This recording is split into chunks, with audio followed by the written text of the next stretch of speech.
하나님 아버지 감사합니다. 오늘도 이 자리에 우리를 불러주시니 감사합니다. 성령님께서 이 시간에 저희들의 마음 가운데 은혜를 베풀어 주시옵소서.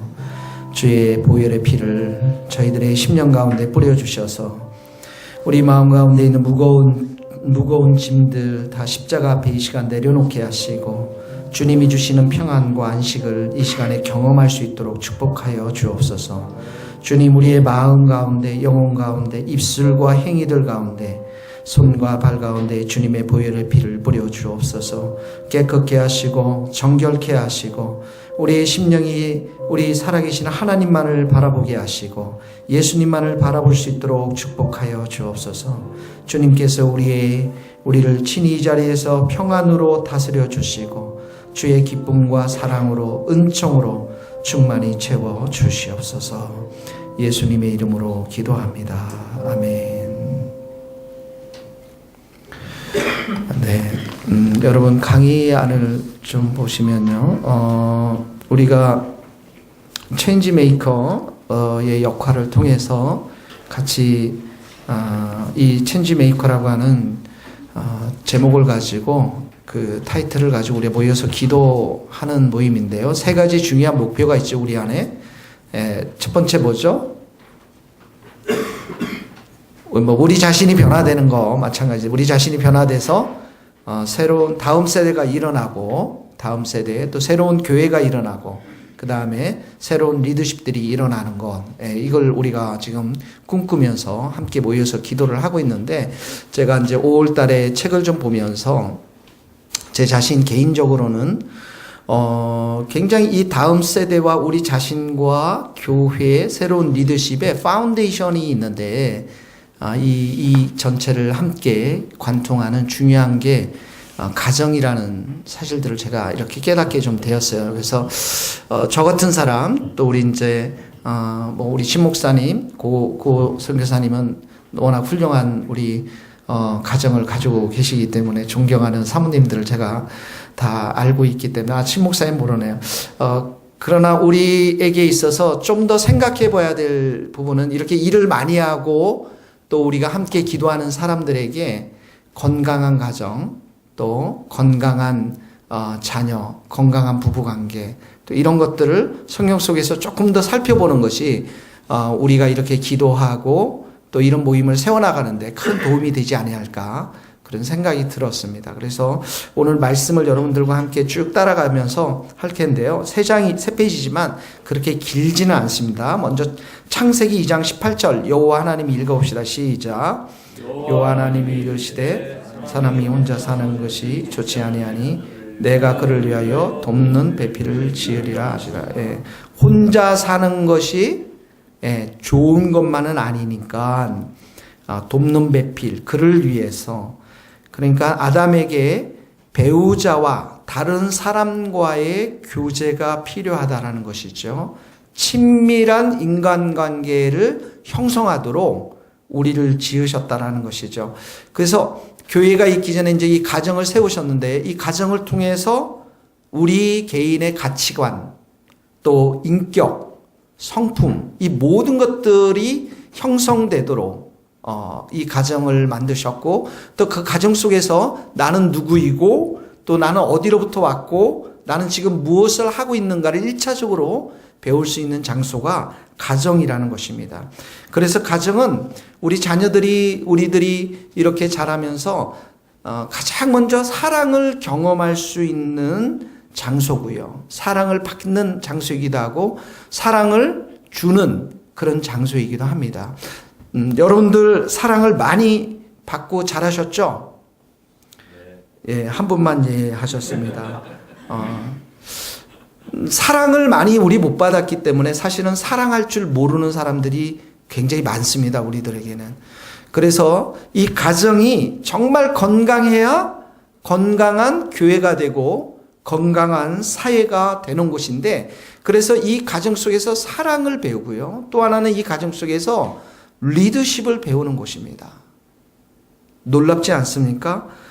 자녀들을 어떻게 이끌지, 자녀들을 어떻게 돌볼지, 자녀들을 어떻게 인도할지, 또 부부가 서로의 역할 속에서 어떻게 돕고 서로 보살필지, 이 모든 것들이 가정이지만 이 작은 가정 속에서 리더십을 배울 수 있는 그런 중요한 장소라는 것이죠. 그래서 우리가 먼저 그 가정의 이 첫 번째로 생각할 이 가정은 하나님의 삼위일체의 모델을 가지고 있는데요. 삼위일체, 성부 하나님, 성자 예수 그리스도, 성령 하나님. 이 가정이 이 삼위일체의 하나님을 반영하고, 그래서 이 가정은 하나님의 모델로 해서 출발돼야 되는데, 삼위일체 하나님 할 때 가장 먼저 생각될 수 있는 게 뭐냐면 사랑이 기반이라는 것입니다. 하나님은 사랑이시다, 이렇게 우리는 이런 얘기 많이 하죠. 하나님 사랑이 풍성하신 분이셔. 이 말 맞는 말씀이지만 하나님이 사랑 그 자체라는 것이죠. 김희준 사님 그거 누르셨나요? 네. 하나님이 사랑 그 자체라는 것이죠. 그래서 예수님께서도 영원 전부터 성경에 보면은 내가 성부 하나님으로부터 사랑을 받았고, 그리고 나도 이곳에 와서 아버지를 사랑하는 자가 되었고, 그리고 이 사랑이 제자들에게까지 흘러가고 온 세상 열방까지 흘러가기를 원한다라는 의미 속에서 사랑을 말씀하시면서 십자가의 사랑을 이야기하셨다는 것이죠. 마치 여러분 우리가 나무가, 꽃과 식물들이 이 영양과 식물을 공급받으면서 잘 아름답게 자라는 것처럼 우리 자녀들이, 우리가 이 가정 속에서 사랑을 받아야만 우리가 건강하게 자라날 수가 있다라는 것이죠. 그래서 우리에게 질문을 한번 해봅시다. 정말 여러분들이 사랑을 받고 자르셨나요? 예. 네. 계속해서 고간사님만 그게 하시는데. 그래서 우리가 너무 사랑을 못 받았기 때문에 결혼하고 나면 어떻게 해요? 상대방에게 나 사랑 좀 달라고 막 그러잖아요, 여러분. 서로에게 그런 요구하는 것들을 뒤에서 이렇게 다 살펴보면 나를 사랑해달라는 그 말에 아우성이라는 것이죠. 부부 관계 속에서, 자녀 관계 속에서. 사랑을 배우고, 두 번째는 가정 속에서 배우는 게 두 번째 뭐냐면 순종이라는 것입니다. 이 삼위일체 하나님 관계 속에서 예수님은 아버지의 그 뜻 앞에 자발적으로 순종하는, 그래서 순종하는 자들에게 주신 하나님의 큰 선물이 있는데 그게 뭐냐면 자유와 기쁨을 주셨다라는 거예요. 평안을 주셨다라는 것이죠. 그래서 여러분들이 순종하는 사람입니까? 신앙생활을 하면서 저는 가장 어려웠던 게 뭐냐면 순종이 어렵습니다. 하나님에 대한 순종도 어렵거니와 내가 보이는 그 권위자들에 대해서 순종하는 것, 하나님이 심어놓으신 권위자들에 대해서 순종하는 게 굉장히 어렵다는 사실을 저 자신도 배웠고 우리 교회를 통해서 지금 많이 배우고 있습니다. 저희 집 가훈이 어렸을 때 이제 초등학교 때 그 학교에서 그러지 않습니까? 가훈을 적어와라. 그래서 저희 아버님께 가훈이 뭡니까? 순종이라고 그러시더라고요. 그때 제 뒤에서 막 뭐가 쫙 뻗어 올라더라고요. 뭐 가훈에 무슨 순종을? 그러니까 그때부터 저는 이제 반항이 굉장히 많았던 것 같아요. 순종하는데 마치 나 들으라는 식으로 아버지가 그거를 한 것처럼 느껴지더라고요. 결국은 저는 이제 고등학교 1학년 때 거창고등학교 다니다가 도망쳐 집을 가출하게 되거든요. 그 이후로 정말 주님 앞에 순종의 삶을 배우는데, 하나님은 순종은 누구 앞에서 배우게 하냐면 사람 앞에서 배우게 해요. 하나님이 따로 광야에 불러서 이렇게 하기도 하시지만은 철저하게 사람 앞에서 내 앞에 있는 리더, 순종, 또 대표되는 순종, 또 때로는 선생님들, 때로는 시니어 목사님들, 이런 분들을 통해서 순종하는 법들을 배우게 됩니다. 존 비비안이 쓴 순종이라는 책을 꼭 읽어보십시오. 아주 얼마나 큰 도전을 받는 책인지 모르는데요. 거기에 핵심이 모릅니다. 그런 거예요. 하나님이 심겨두신 그 모든 리더십 가운데 순종해야 하나님의 영적인 축복들을 누릴 수 있다는 것이죠. 근데 그 순종의 첫 번째 그것을 배우는 곳이 가정이라는 것입니다.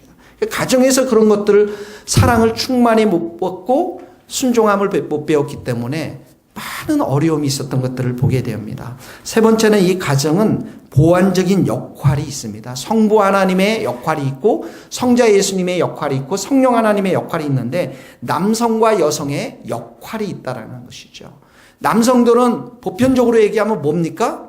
사냥터에 가서 사냥하는 사람들로 묘사됩니다.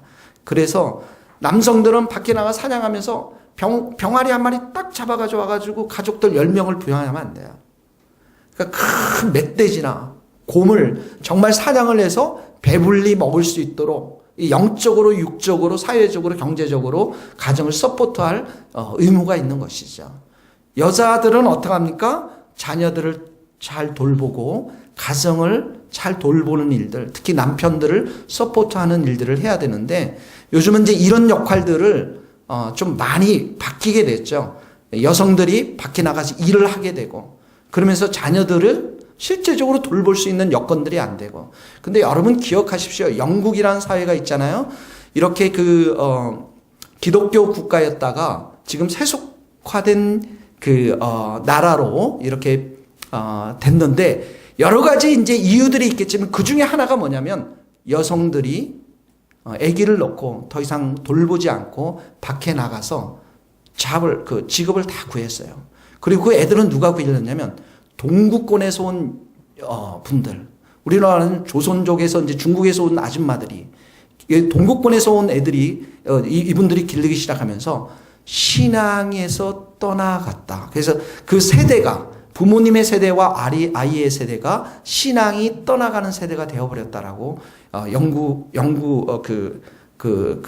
보고서를 한번 본 적이 있습니다, 여러분.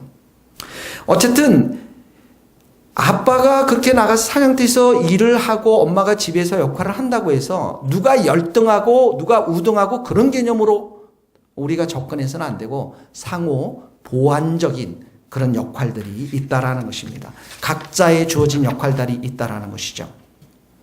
자, 이 순종과 또 사랑과 각자의 역할들을 이 가정 속에서 배우는데 하나님이 창조하신 이 가정, 여러분, 이 가정이 하나님께서는 깨지지 않기를 원하세요. 우리가 기억해야 될 게 이 가정이 정말 이렇게 만들어졌을 때는 거기 한번 보면은 부모를 떠나서 여러분 보면은 그 노트에 보면 아내에게 합하여 그둘이 한 몸이 될지니 그러므로 하나님이 짝지어 주신 것을 사람이 나누지 못할지니라. 하나님이 짝지어졌다라는 것이죠.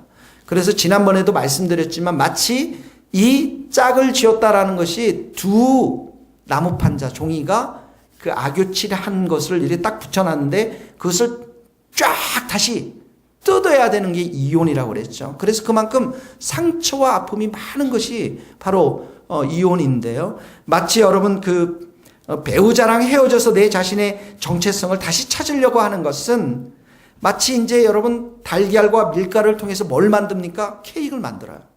이 케이크, 가정이라고 하는 케이크를 아름답게 만들었는데 이 헤어진다라는 의미는 다시 그 케이크를 다 파헤쳐가지고 그 안에서 달걀을 찾고 자기 몫의 밀가루를 찾는 것과 비슷한 것이라는 것이죠. 그래서 이 사람들의 고통 지수, 사람들의 슬픔 지수가 가장 높은 것 중에 하나가 뭐냐면 사별입니다. 그 사별보다 더 높은 게 이혼의 아픔이라는 거예요. 그래서 하나님이 짝지어 준 것을 여러분들이 나누지 않기를 하나님께서는 이 가정에 원리를 심어 놓으시고요. 두 번째는 하나님께서는 이 하나님의 형상으로 아담과 이브를 만들어서 그 가정을 세워나가기를 원하셨다라는 것이죠. 하나님의 형상에는 하나님의 본성과 하나님의 성품과 하나님의 인격을 다 그 가운데에 심어 놓으셨다는 거예요. 사랑의 모습들, 용서의 모습들, 자비의 모습들, 긍휼의 모습들, 또 창조적인 능력들, 이 많은 것들을 아담과 이브가 하나님의 형상을 가지고 이렇게 만들어졌는데 하나님의 형상을 가지고 이 땅 가운데 완벽하게 사신 분이 있습니다. 누구십니까? 예수 그리스도라는 분이죠. 보이지 아니하시는 하나님의 형상이라. 그러니까 아담과 이브는 하나님의 형상을 닮을 수 있다라고 얘기할 수도 있고 예수님을 닮았다라고 얘기할 수가 있는 거예요. 그래서 바울이 여러분 결혼했습니까? 안 했습니까? 결혼했어요? 예. 결혼을 안 했는지 잘 몰라요. 성경에는 지금 나와 있지는 않지만 이런 바울의 그 서신서를 읽어보면 결혼에 있어서 남편의 역할, 아내의 역할을 얘기하지 않습니까? 남편은 예수님이 마치 교회를 위해서 피로써 모든 것을 다 바치고 교회를 사랑해서 교회를 만드셨던 것처럼 우리도 남편들은 아내를 그렇게 사랑하도록 피를 다 흘려서 사랑하도록 그것에 대해서 강조하고 아내는 어떻게 합니까? 교회의 머리가 누굽니까? 예수 그리스도인 것처럼 가정의 머리가 누구죠? 남편인 그 남편에 대해서 순종하고 복종해야 된다. 사랑과 복종을 얘기하잖아요. 그러니까 대부분 이 얘기할 때 여러분들이 굉장히 인상이 굳어 계시거든요. 이게 잘 안 되는 거예요. 이 부분에 있어서. 그렇잖아요. 근데 사실은 이 두 개념을 너무너무 물론 맞는 말씀이지만 강조하다 보면 남편과 아내의 중요한 역할을 우리가 잊어버리게 되는데 남편과 아내의 중요한 역할 중에 하나가 뭐냐면 서로가 예수님을 닮아가는 거예요. 그러면 좀 여러분들이 마음이 좀 편안하시죠? 서로가 예수님을 닮도록 하는 것. 그 예수님을 닮은 모습의 결정판이 뭐냐면 성령의 9가지 열매가 맺히는 거죠. 우리 안에 사랑과 희락과 화평과 오래 참음과 자비와 양성과 충성과 온유와 절제. 이것을 암기하시기 바랍니다. 가만히들 다들 계신데요. 사랑이 있고요. 기쁨이 있고 화평이 있는 그런 정말 성령의 9가지 열매가 예수님을 닮는 모습이 부부 안에 있으면서 하나님의 형상, 그리스도의 형상이 우리들 가정 가운데서 열매를 맺기 시작한다는 것입니다. 자, 하나님의 형상으로 지었고요. 그 다음에 이 가정 속에서 완벽한 아담과 이브를 만들었는데 완벽하다라는 것은 이 말은 갈등과 불일치와 싸움이 없는 하나됨을 말합니다. 친밀한 관계 속에서 하나됨을 말합니다. 하나님과 아담과 이브가 하나가 되었고요. 그 다음에 아담과 이브 사이에서도 하나가 되는 그것이 처음 가정을 만든 하나님의 모습이었다라는 것이죠. 그래서 이 결혼 제도를 만들고 하나님이 뭐라고 말하냐면 심히 좋았더라 이렇게 말씀합니다. 창세기 1장 28절 31절에 심히 좋았더라. 그러니까 하나님이 이 아담과 이브와 에덴의 동산에서 친밀히 교제하면서 이야기를 나눴고 온전한 교제를 나눴고요. 아담과 이브도 너무너무 서로 좋아서 정말 24시간 그런 완벽한 교제, 친밀한 교제를 나누었다라는 것이죠. 하나님이 원하시는 가정은 이렇게 하나님의 축복이 머물고요. 그리고 하나님이 거하실 수 있는 곳, 이것이 바로 가정의 모습이라는 것입니다. 그러니까 이 그리스도인 가정과 비그리스도인 가정의 가장 결정적인 차이는 뭐냐면 하나님의 임재가 있느냐, 하나님의 임재가 없느냐, 하나님의 축복이 있느냐, 하나님의 축복이 없느냐. 그래서 하나님의 축복과 임재가 없는 가정 속에서는 끊임없는 다툼이 있을 수밖에 없다라는 것이죠. 그 다음에 이 가정을 이렇게 만드셔서 하나님께서 특별한 목표와 사명을 주셨는데 여기 보니까 창세기 1장 28절에 보니까 생육하고 번성하여 땅에 충만하라. 하나님의 뜻이었다는 것이죠. 이 생육하고 번성한다는 것은 우리 육적인 번성을 말하죠. 자녀를 낳는 걸 말해요. 자손을 퍼뜨리라는 것이죠. 그래서 우리 부모님들은 정말 우리들보다도 훨씬 더 성경적인 삶을 사셨던 것 같아요. 8명, 10명 그냥 막 낳으시잖아요, 여러분. 미국에 가서 보니까요, 미국에 한 가정이 미국에서 텔레비 보니까 19아들, 20아들을, 20명 거의 아들을 놓고서 사는 가정을 봤어요. 제가 시카고의 신학교에 있을 때 어느 날 보니까 크리스마스 직전이었는데 한 가족이 놀러 왔더라고요. 그 큰아들이 거기에 이제 학교를 다니는데 보니까 이 꼬마에서부터 아빠, 엄마까지 이 대학교 1학년 얘가 이제 장남인데 한 13명 되는 가정인데 보니까 잔디밭에서 미식 축구를 하고 있더라고요. 같이 편을 나눠서. 제가 그게 소망이었는데 제가 39에 결혼하는 바람에 저는 그 꿈을 이루지 못했습니다. 그래서 이 생육하는 거, 두 번째는 이 생육한다는 의미는 신약에 와서는 우리가 하나님의 복과 하나님의 나라를 전파하면서 얻게 되는 영적인 그리스도의 영적 자녀를 말하는 것이죠. 아브라함에게 말했죠. 모든 족속이 너로 말미암아 복을 얻을 것이라. 이 말은 아브라함 안에 머물러 있던 하나님의 축복, 하나님의 사랑이 이 아브라함을 통해서 모든 열방에 퍼져가는 것들을 말하는 것이거든요. 그러니까 여러분, 이슬람 사람들이 어떡합니까? 피임하지 않고 아기를 계속 낳죠. 그 사람들한테는. 그래서 아이들이 굉장히 많습니다. 이 이슬람이 성도들이 넣는 것은, 신도들이 넣는 것은 자연적인 그런 증가들이 있는 거예요. 그래서 항상 우리 사회 갈 때도 선배 목사님들이 그런 압력을 많이 넣었어요. 고직한 선교사님 이런 분들이, 너희들이 사역의 열매가 없으면 결혼해서 자식의 열매라도 빨리 가져야 된다. 그래야 이 선교단체가 부흥하고 교회가 부흥할 수 있지 않을까. 자, 이런 우리에게 목적과 사명이 있다라는 것인데, 이런 아름다운 가정이 어떡합니까? 죄로 인해서 파괴가 되어지는 거죠. 창세기 5장에 보면 놀라운 말이 나옵니다. 거기 노트에 보면 아담은 자기의 모양, 이제 아담이 아니고요. 아담은 하나님의 형상으로 봤는데 그 창세기 5장에 보면 자기의 모양 곧 자기의 형상과 같은 아들을 낳아 이름을 셋이라 하였고, 아담이라고 하는데 자기의 모양 자기의 형상 같은 아들을 낳아 이름을 셋이라 하였고, 이 셋이 하나님의 형상에서 거기 뭐예요? 육신의 아버지 아담의 형상을 닮았다고 기록하고 있습니다. 이 창세기 5장에 보면. 그의 말은 뭐라면, 이미 죄가 들어와서 죄가 이 가정에 여러 가지 가정의 원래 모습을 왜곡되게 만들기 시작했다라는 것입니다. 그 첫 번째가 뭐냐면, 1번 뭐냐면 두려움이 있습니다. 죄를 범하면서 아담이 하나님을 향해서 내가 두려워하여, 이런 말이 나는 거죠. 그러니까 여러분들 아버지에 대한 사랑하는 마음이 있습니까? 두려운 마음이 있습니까? 저는 두려운 마음이 어렸을 때 많았습니다. 돈을 달라는 말을 아버지에게는 거의 못했던 것 같아요. 어머님을 통해서 육성회비를 받아가야만 됐고요. 그리고 성적표도 늘 아버지 몰래 도장을 찍어야만 하는 아버지에 대한 두려움. 근데 이 두려움을 이렇게 쫓아낼 수 있는 방법이 또 하나 있는데 뭡니까? 사랑이에요. 사랑 안에는 두려움이 없고 온전한 사랑은 두려움을 쫓아내리라. 총각들이 처녀들이 막 튕기잖아요. 결혼 막 튕길 때 어떻게 합니까? 내가 이 여인을 향한 온전한 사랑이 있으면 그 두려움을 딱 물리치고 결혼을 딱 할 수 있는데, 이 자매들이 거부하면 두려움이 생기는 거예요. 제 경험이었습니다, 여러분. 그러니까 온전한 사랑이 있으면 두려움을 내쫓는다는 거죠. 근데 죄가 오면서 두려움이 생기는 거예요.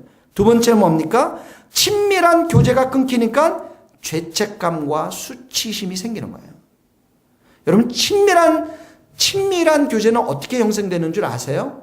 나의 연약함을 고백할 때, 나의 부족함을 고백할 때, 나의 고민을 고백할 때 친밀함이 생기는 거예요. 근데 이런 것들을 다 숨깁니다. 수치스럽게 생각하게 돼요. 제가 영국 친구들이랑 이제 사역을 하면서 영국 친구들 놀라워요.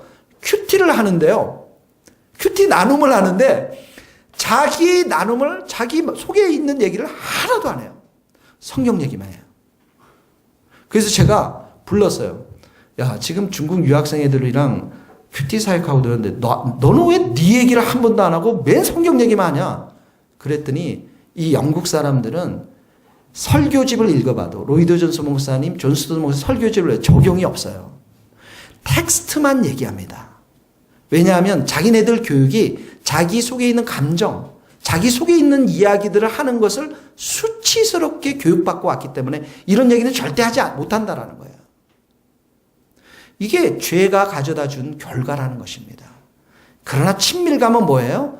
연약함을 고백하고 고민을 나눌 수 있는 곳이라는 것이죠. 세 번째는 뭡니까?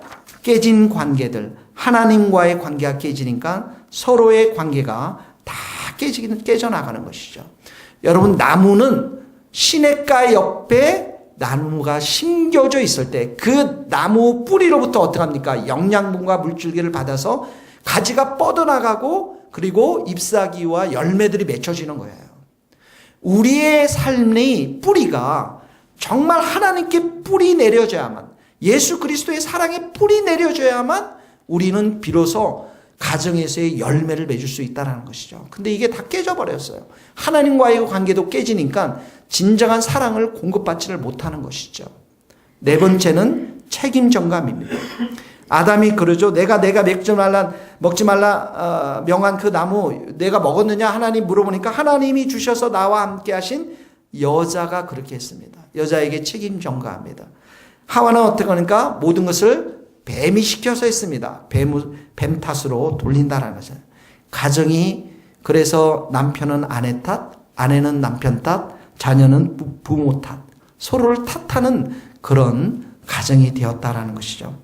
다섯 번째는 고통입니다. 죄로 인해서 하와는 해산의 고통을 겪게 되고요. 우리 여자분들, 여성 성도님들이 무슨 말인지 잘 알 겁니다. 남편들은 땀에 얼굴을 흘려야만, 수고해야만 이 가정을 서포트할 수가 있는 것이죠. 그러고 보면 굉장히 서로가 참 이 고통 가운데 살고 있는 거예요. 예, 고통 가운데. 여섯 번째는 권력과 지위의 남용이 있습니다. 너는 남편을 원하고 남편은 너를 다스릴 것이다. 이 다스림이 섬김의 다스림이 아니고 억압과 학대의 다스림이라는 거죠. 예. 그러니까 남편들이 아내를 때리고 또 억압하고 자녀를 때리고 이 모든 것들이 죄로 인해서 들어온 그러한 권력 지위의 남용이라는 것입니다. 일곱 번째는 뭡니까? 죽음, 살인, 폭력이 있습니다. 우리 이제 사회 속에서도 그런 일들이 많이 일어나죠. 새엄마가 아기를 때려서 죽이기도 하고요. 자녀가 어머니, 아버지를 죽이기도 하는 사건들이 지금 많이 일어나고 있습니다. 여덟 번째는 가족 사이의 경쟁, 질투, 가인과 아벨 이야기, 야곱과 에서 이야기, 사라와 하갈, 이삭과 이스마엘, 야곱과 라반, 이 다 집안에 경쟁과 질투, 원한, 이것으로 일어난 갈등이라는 것이죠. 지금도 마찬가지입니다. 아홉 번째로 술 취함의 이야기가 나오죠. 노아가 술 취하면서 그 아들 함에게 함이 저주를 당하는 그런 일들이 일어나지 않습니까? 이 술이 얼마나 이 문제가 되는지 저희 집안에도 술을 아주 좋아하는 사장님이 계세요, 여러분. 그래서 술을 거의 너무나도, 근데 술이 굉장히 세세요, 이분이. 그러니까 어떡합니까? 술을 드시는데 인사불성 될 때까지 드셔서 정말 거리에서 이 지갑도 틀리고 경찰서에서 막 데려다 주고 이런 일이 한두 번이 아닌데 지금도 술을 드신다는 거예요. 그런데 드디어 이제 그 아들이 군대를 제대하고 아들도 술을 마시기 시작했다라는 것이죠. 그래서 심히 걱정이 되더라고요. 네. 열 번째로 보면 속임과 거짓말, 사기가 이 가족 안에 있다라는 거죠. 아브라함이 아내를 속이고요. 리브가와 야곱은 에서를 속이고 또 야곱과 라반 20년 동안 서로 속임과 거짓말이 난무했다라는 것이죠. 11번째로 성적인 타락들이 일어나죠. 창세기 19장 소돔과 고모라의 성 도착증의 땅이었고요. 사무엘상 13절에면 다윗의 아들 암놈이 이복누이 다말을 강간하면서 살인사건이 일어나고요. 최근에 일어나는 신문들 우리 시상에 보면 친아버지가 딸을 정말 말도 안 되는 그런 일들이 우리 사회 속에서 지금 일어나고 있는 것이죠.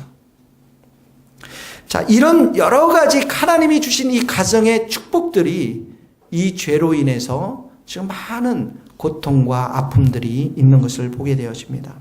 자, 이제 여러분들에게 적용 질문을 한번 드리고 싶어요. 여러분의 가정이 이런 죄의 영향 아래에 있는 부분이 무엇인지를 잘 살펴보십시오.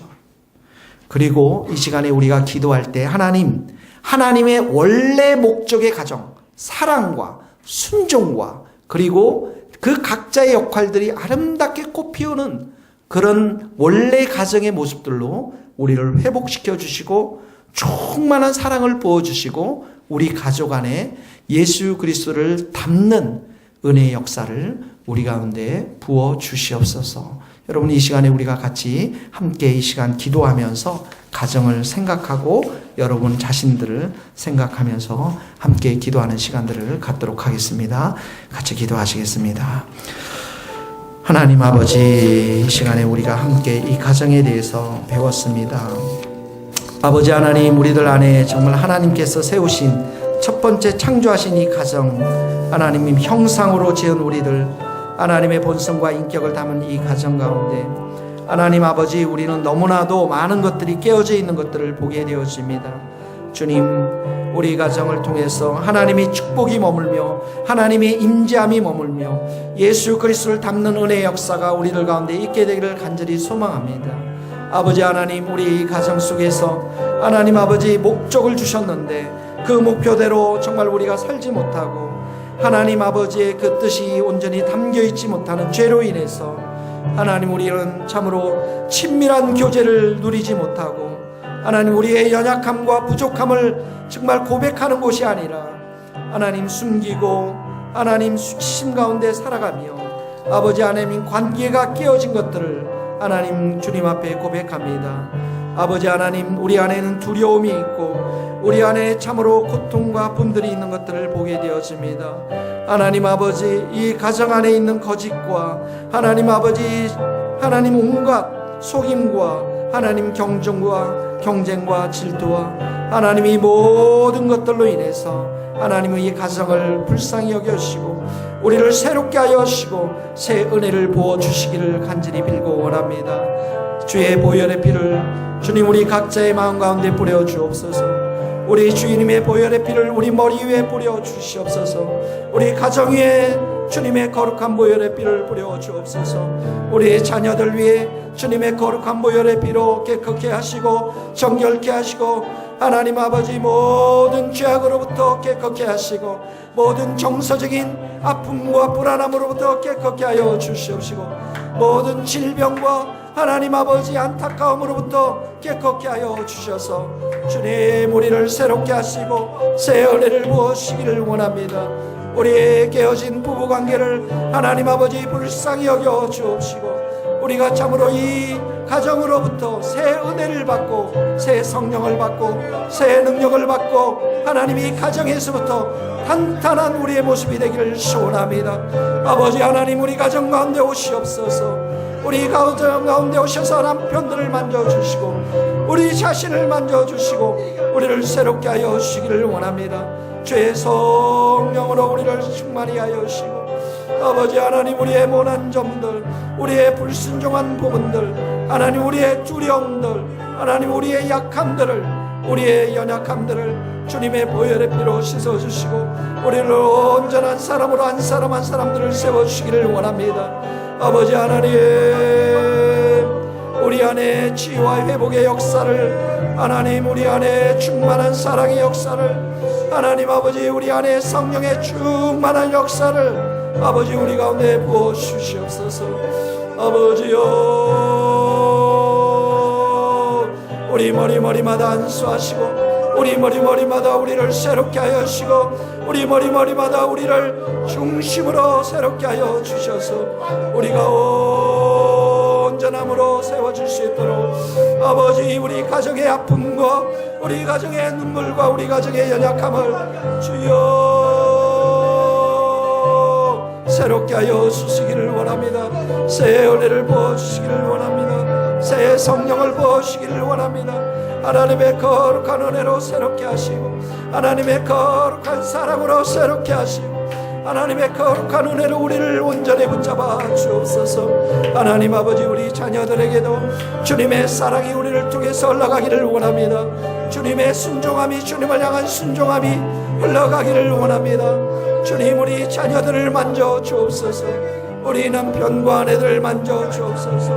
우리 안에 있는 모든 아픔들, 우리 안에 있는 모든 눈물들 주여 주님의 은혜와 사랑으로 우리를 온전히 채워주셔서 주님 우리를 온전한 마음으로 세워주셔서 하나님을 바라보는 자들로 세워주시고 하나님의 말씀으로 우리가 새로워지며 주님의 거룩한 보혈의 피로 새로워질 수 있도록 오시옵소서. 주님, 우리 가정이 온전히 새롭게 되어질 수 있도록 오셔서 우리가 새 영을 붓고 새 말씀을 듣고 새 은혜를 볼 수 있도록 하나님 도와주시기를 원합니다. 주님, 우리의 머리 위에 하나님의 영으로 우리를 온전히 세워주시옵소서. 우리의 중심을 온전한 사람들로, 온전한 마음으로 만져주시고 하나님의 거룩한 은혜가 우리 가운데 임할 수 있도록 우리 하나님 도와주시기를 간절히 빌고 소원합니다. 하나님